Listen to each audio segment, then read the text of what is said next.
Dear lover, in the beginning, I didn't really make much of you. You were just so full of energy and so talkative and so easy to get along with and pretty much full of shit.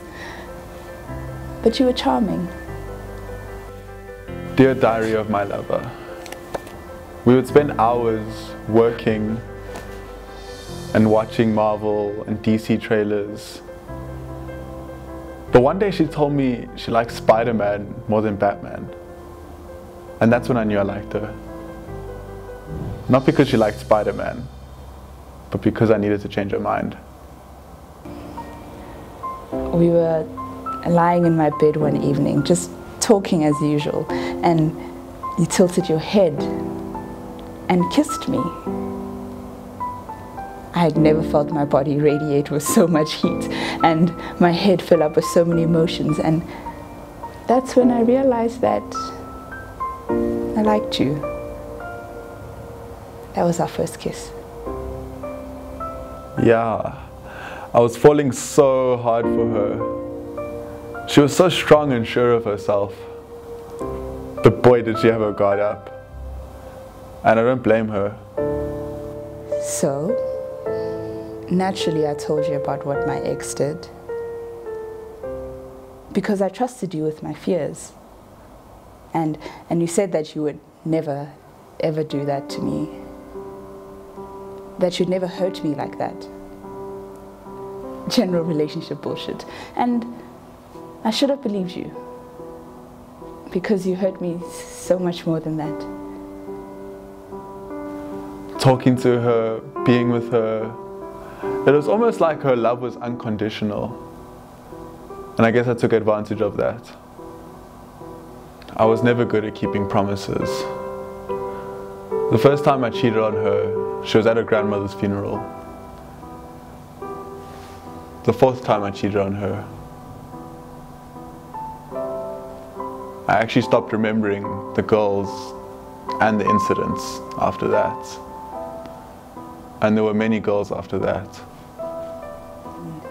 Eventually I just convinced myself that it was obviously my fault. I had given you a reason to cheat on me. It was so easy to cheat on her, but that was the least of her worries. I have a temper, and she knew I had a temper.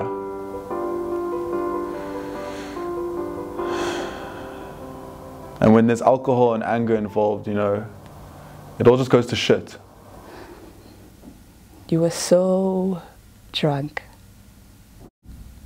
I can smell the brandy on your breath as you towered over me and put your large hands on my neck and choked me.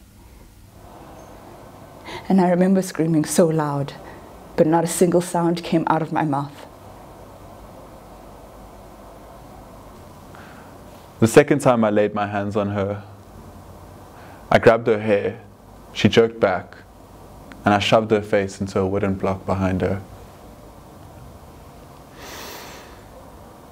The third time... And I know that other people are judging me. I mean, why would I go back? How naive and silly of me. And the truth is, I don't know why. I remember you unloading all of your hate for me. And as usual, I let you. But it was painful listening to you say all those things, and all I could do was just sit there and cry.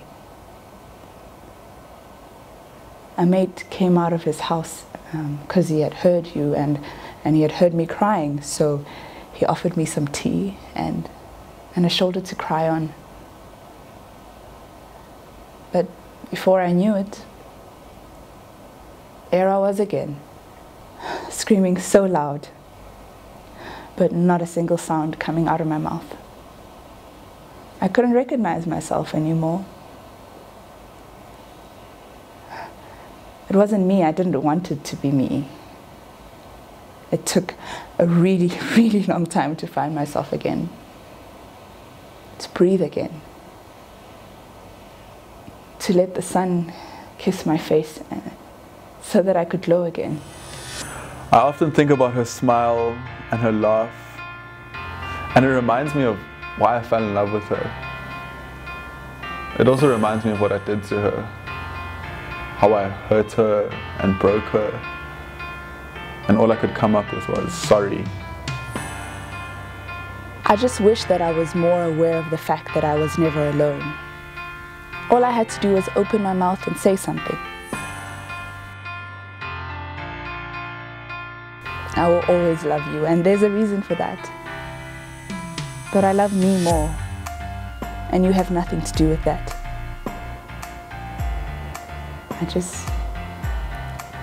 I wish I had the strength to say this to your face.